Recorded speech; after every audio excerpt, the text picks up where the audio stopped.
Hi guys, I'm Katie Room from Parapsis Press, where I review indie sci-fi and fantasy books. Welcome back to our book club.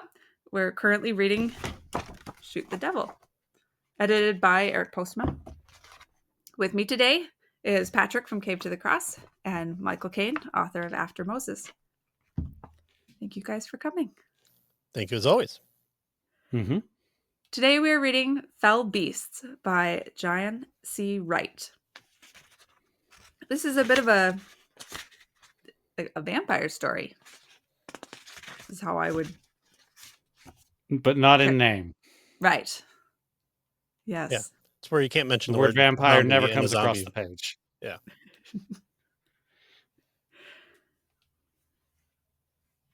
Yeah. Jumping right in, we have our main character, who is a woman, and I don't believe she's ever named. I was about to ask if you could pronounce her name, Katie. I was about to see if I could trick you, but you got there already. Today I have show notes. Right. I am prepared. Katie dodged a bullet. Yes. When the story starts, she's already been captured by a quote-unquote fell beast that drinks her blood, and the scenario is that she's got to escape, right? We start off with a description of him, indications that his appearance has changed for the better since we last saw him, and he's sort of becoming more corporal. He's not vampire-like, so I want to move away from my earlier statement of this is a vampire story. If that makes you think Edward Cullen, this is like not that. This is like rotting corpse, gradually not looking quite so rotting. Yeah. Kind of that more like 90s era vampire, where they're the more they feed, the more they're becoming more whole. Yeah. Yeah. But also becoming their victim in this case, which is kind of the key feature of the story. Yeah, which I liked. I liked the little bit of back and forth of I don't think I've ever gotten that one in particular for a vampire novel before, of like identifying with humanity more by feeding. I thought that was an interesting take on the lore. Yeah. This story is small scenario, right? Very, very short amount of time. Not a lot happens. There's a lot of dialogue. And that's kind of the crux of the story, is that understanding how he works. She is chained to the bed in sexy lingerie, and she is very, very thirsty. He has a canteen of water, but she has to invite him into the room. She doesn't want to until he threatens to shoot her with a revolver if she doesn't. So then she tries to make a deal with him to give her the water first before he bites her. He drops the canteen and the gun on the bed and ignores the deal completely. Because he's a bad guy. Yeah. I thought it was really interesting, the description of him, his fangs. They seem to be longer and get longer as I stared at them, and their tips were so sharp as to be invisible. The fangs seemed to fade toward the tips, as if the tooth were solid at the gum but trailed off into mist, as if they were partly in another dimension, or a condition of being my eyes were not equipped to see. So he's not just like undead, like he's not even really, he's more ghost-like even than strictly corpse-like, if that makes sense. Yeah, he's like other dimensional. Yeah, it's specified later that he's not really a thing of matter at all. Yeah. Like at some point, she asks him to step back into the moonlight, and he doesn't interact with the moon, with the light coming in at all. Mm-hmm. Which is why. Yeah, that was interesting. She told him to step back, and he didn't even know there was moonlight. He couldn't see it, and Right. it didn't touch him. I think that's we get a picture of what he sees later too. Yeah, there's a lot of a lot of the content of this short story is making this dichotomy. It starts off with things that are of the sunlight and not, right? Or is it daylight? What is it? Sunlight that he it's says? sunlight. Right. What's the first time that comes out? When she laughs. Right. He The tells her not to laugh Yep. because that's a thing of the sunlight. And there's this splitting up of the world between the sacred and the profane, basically. Everything splitting, Mm-hmm. and that's kind of a big theme of the story. This is going to be a hard one to talk about because it is just dialogue. It's a dialogue. It's a debate. Yeah. So it's hard to like discuss dialogue without reading the whole thing. We'll follow Katie's notes. Well, so what I noticed at the start of this though is so there are points where you harken back to other myths of vampirism, of like inviting the Right. the vampire in, but it seems like there are deals that are able to be struck. Although I think he even talks about like even the promises are very like our worldy, and but he adheres to them because he has fed on previous victims earlier. The one thing that I don't understand is how is she tied up in at the start if he's not invited in already? Like what? How did we get in this predicament? Like who was it that chained her up? Uh, but but from there, it's an agreement to uh, suck blood versus the water, and then like let me see what you see, and then um, I won't shoot you with the blessed bullet type deal. So there's a lot more invitational. So like with the show Angel, they had that as a point of hindrance to Angel for coming into a person's house, but for a monster's house, he didn't have to be invited because monsters aren't people. So there's your pop culture reference. Number one. Okay, I will admit one thing that confused me about this story. This is a little thing. It's a very little thing, but it did throw me off. Was I had no idea. I was confused at the start about when this was taking place because he had the ghoul had a wide brim hat and a revolver.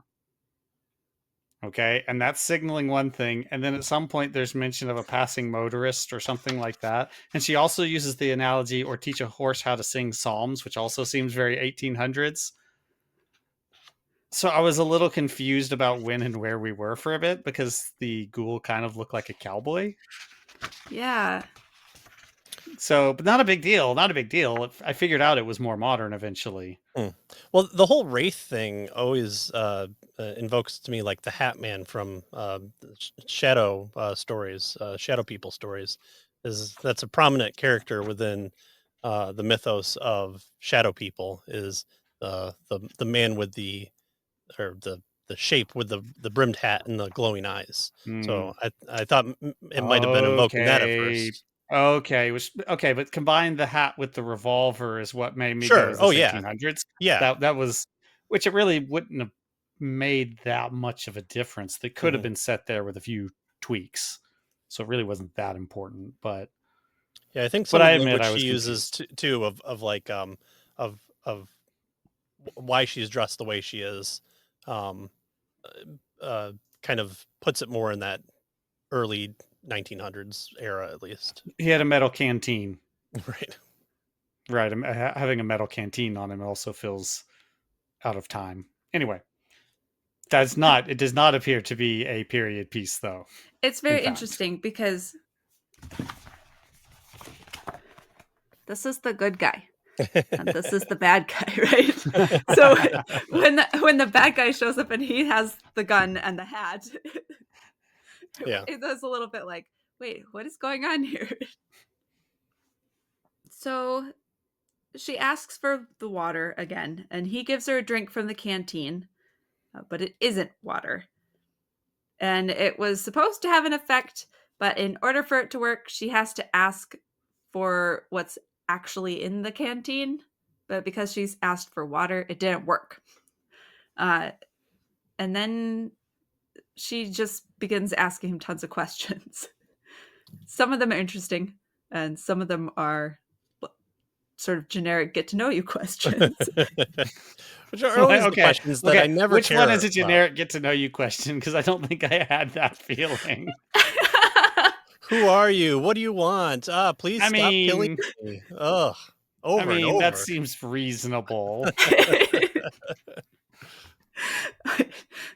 Okay. I've read a lot of paranormal romance, I guess, and a lot of these questions. I have when never were you read born? a paranormal romance, so maybe I'm not preloaded to think that way. Do you know where you came from? One of the lines is, he was as he was because he was not otherwise. To question this would create pain. That's basically his answer to all of her personal questions. Is sort of cryptic non-answers. Right, cryptic non-answers. Just I exist. I don't know why. I don't know what I was. I don't know. Doesn't matter. Yeah. She asks if he has a soul, and that makes him turn away and maybe cry. Covering the mirrors, a good trope within Yeah. both serial killer and the paranormal type stories. Mm-hmm. While he's turned away, she tries to reach the gun, but she's chained to the bed still, so she can't. Somehow, by somebody. He did it. I'm pretty sure that's kind of clear. He had to be invited into the room like every time, because usually once you get invited in, that like you have to have a spell, at least in angel world, to replace that barrier. So, well, it seemed like he was clearly coming back every night, and so every night they were repeating this ritual to some degree. That was my impression as well. Right, she's been chained there for a few nights now. This is a repeated thing, and this night she tries to get the upper hand by really talking to him and understanding what he is, which ends up working. Mm-hmm. But no, you're right. The story is not concerned with how she got in the situation to begin with. It's just it's really not the concern of the story. Outside context. He drinks more of her blood and continues to look better, and he tells her to ask to drink from the canteen. She's understandably reluctant, but again, she tries to push to make a deal with him.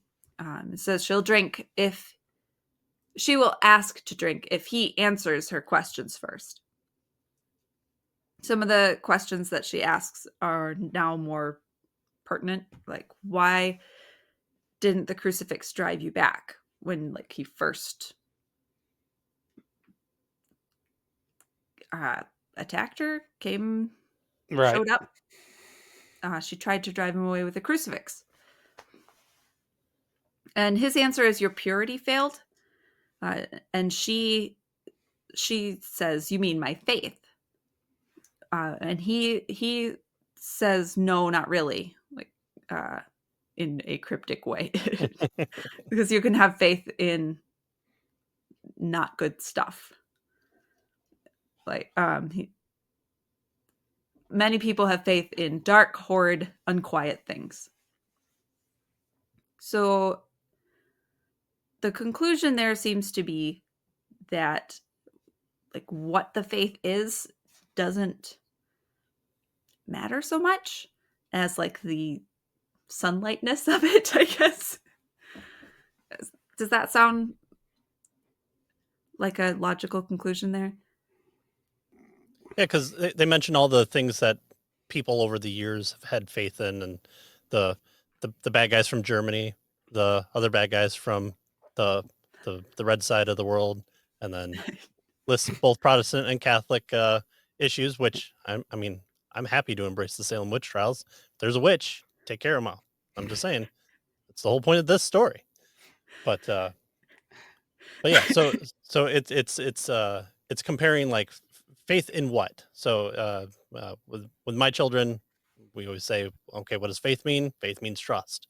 Okay, so just random trust? No, it's trust in someone or something to do something. So for salvation, you can't see somebody save you from your sins, so you need faith in that person. Who that person is matters.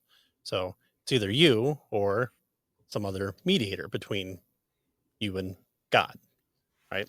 So there's that. But then you can have faith that if you ask me to take out the garbage, will I do it? Well, I'm the person that takes out the garbage. I know when it is. And so have I ever failed? Sure. But you can have faith that I'm the one to do it. If the garbage is full, you can have faith in me. So it's that that directed action. It's not just a general Hollywood blindness that keeps popping up in every movie where they slightly make a comment about how God could be a good thing. Which, in general, this was a feature I generally liked about the story, because it is not something you expect from this sort of story, that basically the crucifix wasn't useful in and of itself. Yeah. Right? You have kind of a seven sons of Sceva from the Book of Acts situation. Is that one? Where the guys are going out and trying to drive out demons. Yeah. And the guy strips them naked and chases them out, because they're like, I know Paul, I know Jesus, but who are you? Right. Sort of situation. Yeah. I can't remember these where exactly that is in Acts, but it's that kind of situation where it's like, okay, just the form of the thing isn't what's important. This crucifix is just a thing. So you guys would, from this, conclude that she didn't have is purity and faith the same thing, and did she So I don't know did if she we not can. like I don't know that we can take his word purely at face value either, when he says purity and she corrects to faith, and then he talks about faith, and then, I mean, he's talking about misplaced faith. So when she's focusing on faith, the idea there would be that her faith was misplaced. Yeah. And Well, and then reaching back into my Catholic lore, the fact that it's not just a thing that we call a crucifix; it's something that's blessed by a priest or bishop or even the Pope himself. Can imbue it with different properties than just an artist creating a figure on a cross. It's a different type of thing. A crucifix, like a scapula, a rosary, holy water, right? Those things are blessed by somebody. So the effectiveness in Catholic lore is always imbued within the mediator of the priest, and so is it ineffective just because of that? It's kind of going against the Catholic lore there of it, but this is a, a story that isn't a vampire story completely, and uh, the rules don't have to bend to those pre-established configurations. that actually makes more sense to me now that you've said it that way. Every once in a while, I'll come up with something that's helpful. She asks him why he drinks human blood. It's a two-part answer. The first is that animals are fallen in a sort of similar way, he thinks, to himself. But the real important answer is he wants to see the world as you see it, or as people do. Right, And because he then, talks about when he was drinking the beast of bloods, how he basically became like a beast. mhm. And there's an insinuation that that's werewolf lore too, almost. Mm, Mixed into sure, the as you're reading it. And then he says that basically he upgraded to humans at some point. I don't remember. I'm trying to find that spot. Sorry. Never mind. But basically, after a time on beasts, he upgraded to humans. yeah, Um, Yeah, even beasts that grace the tender herb yep, there it is. are not better because they're gluttons. They just keep eating and chewing the cud, and dog returns to his vomit. He doesn't say that, but I always like that part because it always makes my voice squeamish when the Bible says vomit. Which is fine. I mean, he's running a perspective here that all of creation has fallen. yeah, Even the beasts in the field. And that's it's okay. Yeah, but in the But again, story, he's not necessarily always telling the truth either. We don't have to take what he's saying as necessarily being.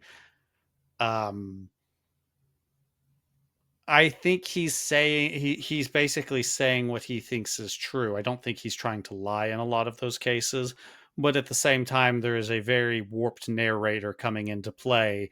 This is a demonic creature that is saying demonic things, so we probably shouldn't be getting too much theology of the story directly from him, if that makes right. sense, because there is an unreliable narrator aspect, which is why she's asking him all these questions, trying to understand him to see through what's the way out for me and from Hmm. under this creature.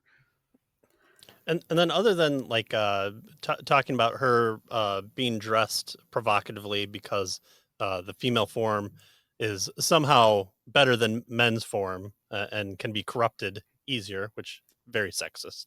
Um, men's bodies are beautiful too. He said she concluded that he was lying because he said that in human speech and not in like his like Yeah, psychic. right. But there's not really mention of him kind of like shaking his fist, a la Paradise Lost, up at the sky at God. Like there's no I'm here to Right. hate the God that created me.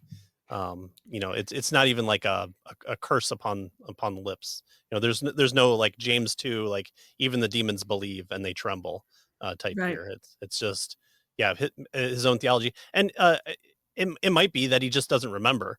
In Highlander, there's a character called Mythos who is one of the oldest uh, not Highlanders immortals, and he doesn't remember who he was or how he was born or he's lived so many lives. And that's what I kind of got from him is he doesn't even remember so far back. He's either too other at this point or he never was, or a mixture of maybe the tasting of flesh is that entering in that's not supposed to happen. Maybe a little bit more on the Nephilim type side of like crossing over and looking upon the daughters of men with too much vigor. It's a That's family a way show. to say it.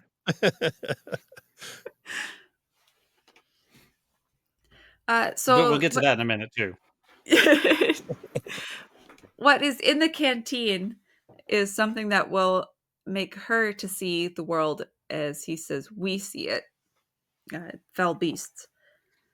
Uh, so it's kind of he drinks from her, and then he sort of sees the world as she sees it.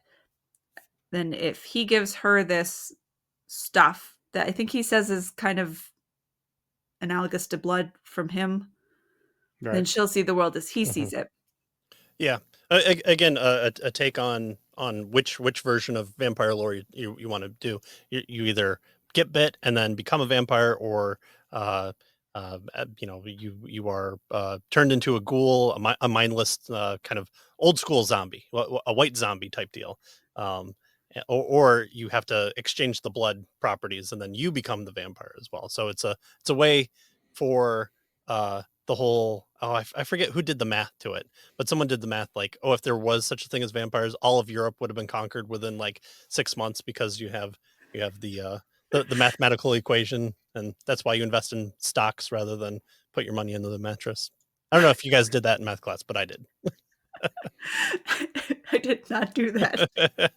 Yeah, exponents. You use your exponential growth. Yeah, I see. yeah. So, We someone went in the from audience has to have vampires it. Yeah, conquering Europe to stocks. yeah. Yeah, that's There where was you a lost bleep me. there. Listen, if you can't make math fun, why do we do math? No. He does clarify, because she asks, is this stuff going to turn me into something like you? And he was like, no. But Always believe the demon. right. It does sort of move her in that direction, I think. But before she drinks it, she threatens to say the Lord's Prayer. Yeah. And he threatens to shoot her if she does. I actually thought that was kind of interesting, because it's like, we talked a little bit in some of those other stories, from the previous series about, how sometimes you just have to shoot the cultist, right? Well, this is like the exact opposite. This is like the demon going, I'm just going to shoot the thing that's about to say something holy so I don't have to listen to it. It's a very practical solution to a spiritual problem. She finds the interaction about like the Lord's Prayer and him saying no.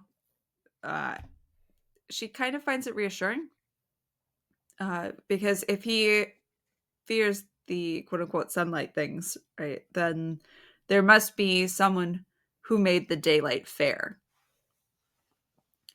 And that's probably about as close as we get to even mentioning God. But I thought it was no. There's a more deliberate one later, I believe. Oh yes, there is. Yeah. At the very end. At the very end. Yep. He puts the revolver in her hand, and she realizes right away that he's sort of mocking her. He's not doing it because he thinks he is doing it because he thinks that she cannot possibly shoot him. And she thinks to herself, like, what was I going to do with the corpse? Shoot it? And then she has the drink. And there's a very description heavy metaphysical experience where she looks at the world, and it's depressing. And then he sort of, with his sort of psychic thinkingness, shows her like his experience in a more direct way. They've sort of been talking about it, and now like she kind of sees it.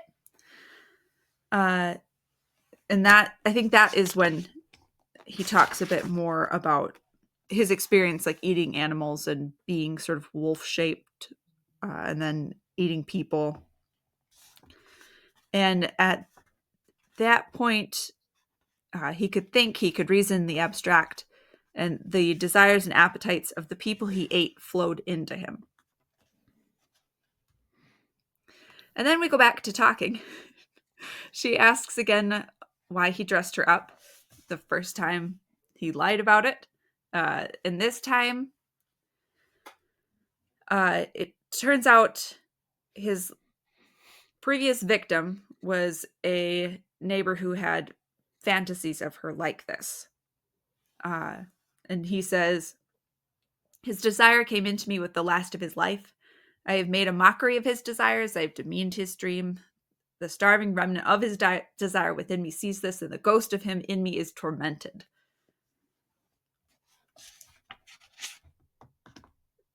she then asks what happens if he drinks from a good person, and there's like a leap because he, like, nobody ever says, but it's kind of important. Like, she is one of these good people, right? She doesn't say she is, but that's kind of important for what happens next. Listen, all I know is I agree with this guy. No one is good. No, not one.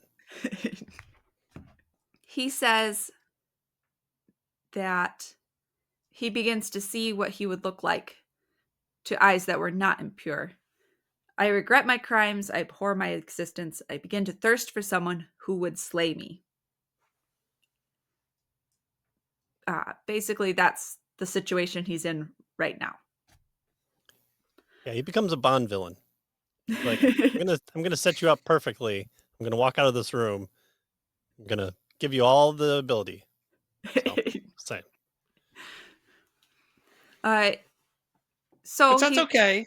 Yeah. That's okay though in this case, because this goes back. That's, you start talking about this pulls from a bunch of traditions, and that's more of a fairy tale or fae type situation where it's a game and there's a way out of it.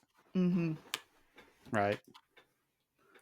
Which isn't a vampire thing, but again, It supernatural baddie, that's totally within the realm of acceptable. There are Mm-hmm. rules, there are rituals. We're playing this game, and you have to invite me in. You have to ask to drink. You're going to see what I see. Yeah, well, and again, this isn't Trad Pub, so the nihilism of there's no hope whatsoever doesn't exist, and so you at least have to provide a way to maybe win. You don't have to win, but you have to at least provide a way. Because Yeah, we operate in the Lightbringers world. Yeah, we don't end with the depressing vision and the understanding that there's these monsters out there that are feeding on us because we're impure as a race, right? Like,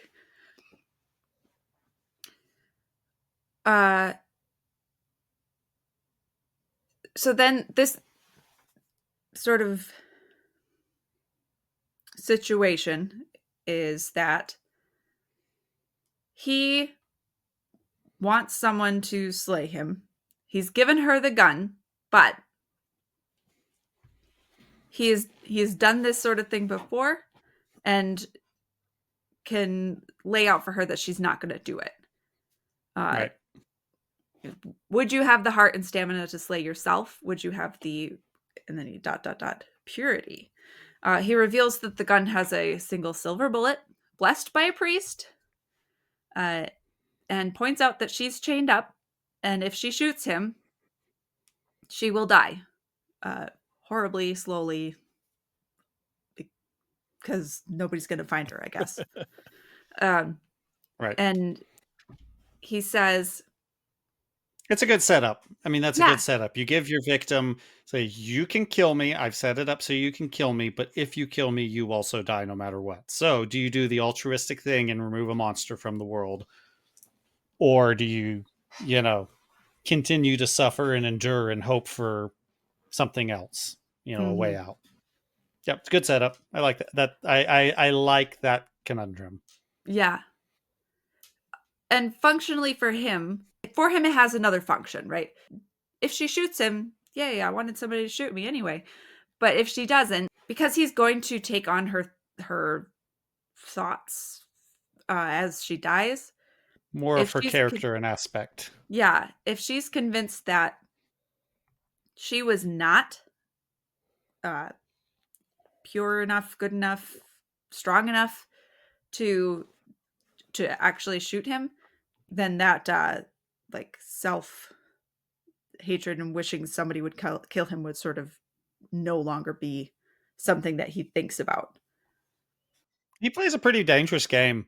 So it's like, you think that this fell beast seemingly starts as just this kind of primordial hunger that eats an animal eventually works its way up the food chain until it gets to a Christian, and then at that point is playing this life or death game with the Christian as it gets to the top of its existence, and there it bobbles back and forth supposedly until it gets offed. But That's a he does very mention interesting life cycle for a ghoul of sorts. he does mention, I think explicitly for a reason, that he only plays this game with the girls. He says all girls will say yes, surely we would off ourselves if we would.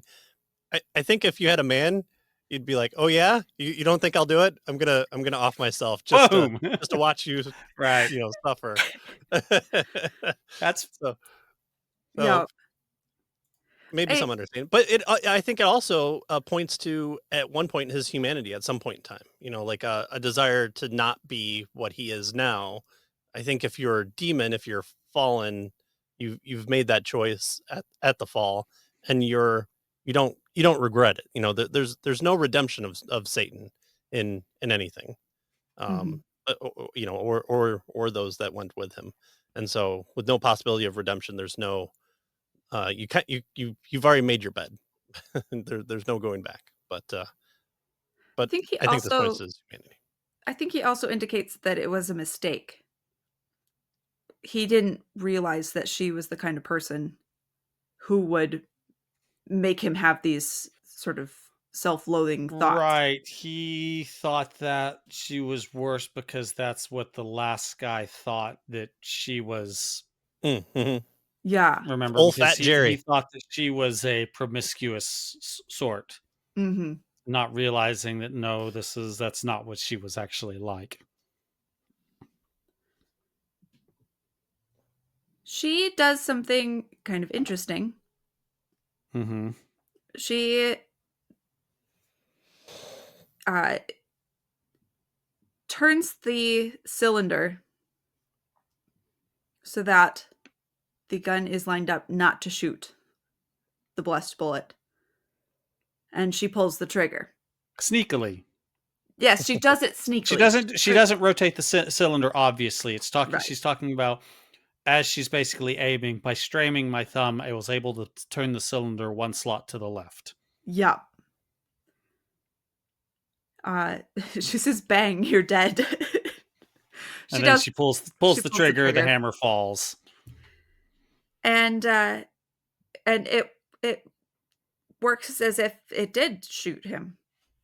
Uh, he was opening his mouth to say something when a shock threw him from his feet. Smoke and the deafening echo of a loud report hung in the air.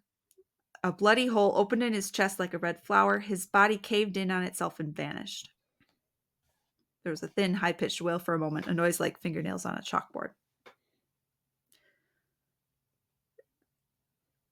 Oh, it Wait, also says his coat and hat must have been illusionary as well, for the contents of his pockets fell over me.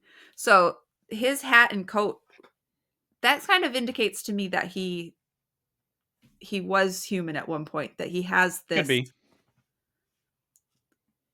uh, his outfit is part of him.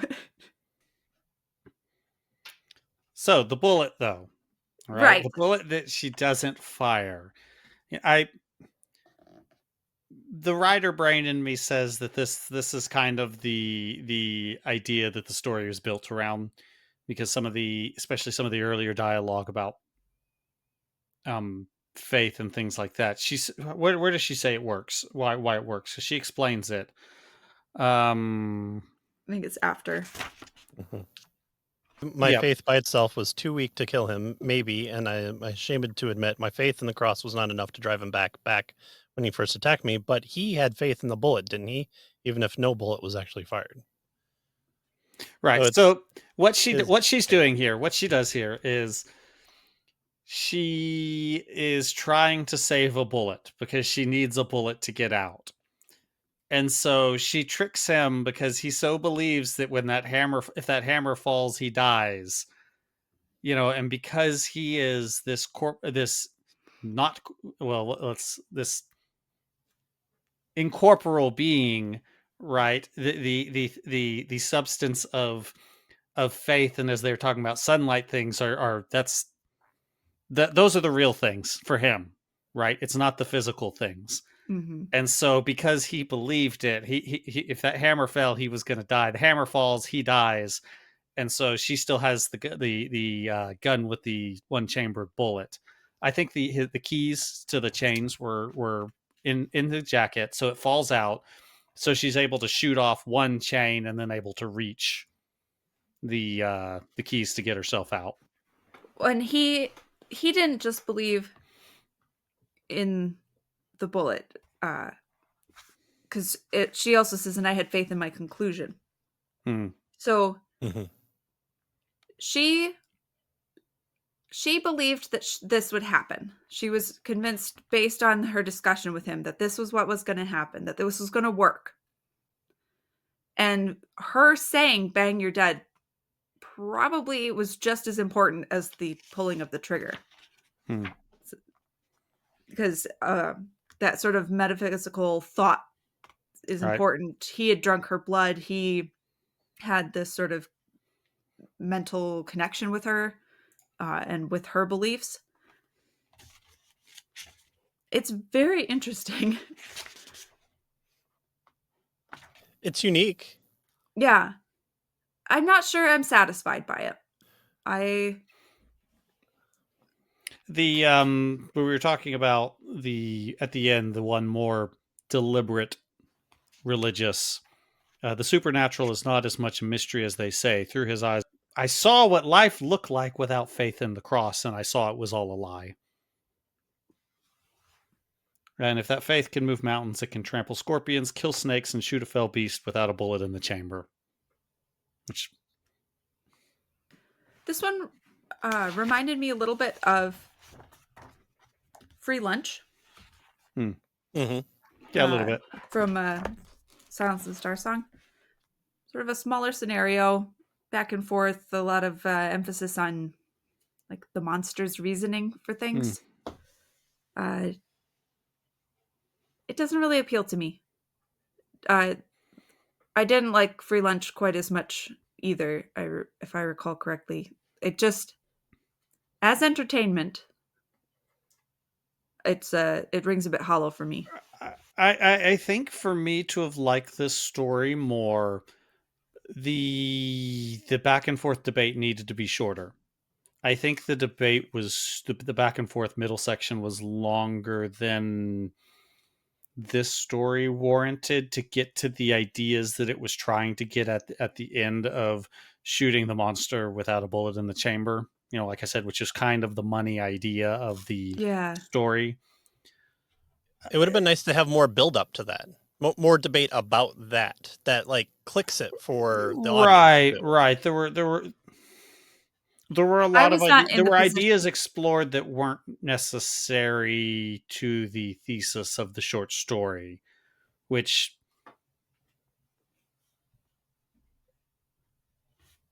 anyway, yeah, I mean the story works. It's not my favorite, you know, but I think it generally works. There's some interesting ideas.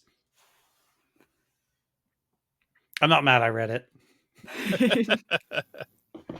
we got some pop culture references out of it. You're welcome. I held some back too. Michael only has 10 fingers, so. I am glad that the Catholics have embraced faith alone, not by works, which that's clearly the case here. So this is a analogy of coming out of the Roman Catholic Church, swimming the Tiber, and coming to the Protestant. You are going to create a stir on Twitter when Katie puts this on Twitter, if you're not careful. Faith alone, not by works. We recommend the Shoot the Devil anthology. And if this story sounded interesting to you, grab the whole anthology and definitely check out other stuff by John C. Oh boy. Right. John C. Wright. I was the that middle initial. Right. But not the Wright as an author, but not correct Wright, but the other Wright. Like brothers. John C. Wright. We encourage you to check out other stuff that he's written. There is a short story in Swords and Maidens by him, which I reviewed on Periapsis Press. So definitely encourage you guys to check that out. If you would like to join us, pick it up. We'll be reading Who Rules the World next. Thank you guys for joining me. Thank you everybody for watching. Have a great night.